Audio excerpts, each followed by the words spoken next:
एक पढ़ी लिखी लड़की की कहानी है जो अपने अनपढ़ पति के साथ संघर्ष कर रही है।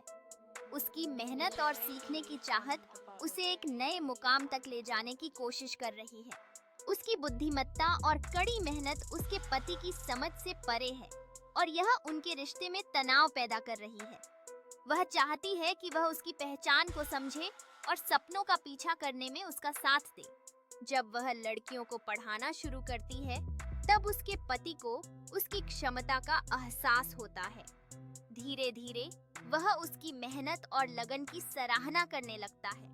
उसका आत्मविश्वास बढ़ता है और वह समाज में एक नई रोशनी बन जाती है। अब उसका पति उसकी सफलता पर गर्व महसूस करता है और उसके साथ खड़ा होता है। एक पुरस्कार मिलने पर उसकी खुशी का कोई ठिकाना नहीं होता। अब उसके पति ने समझ लिया है कि शिक्षा केवल व्यक्तिगत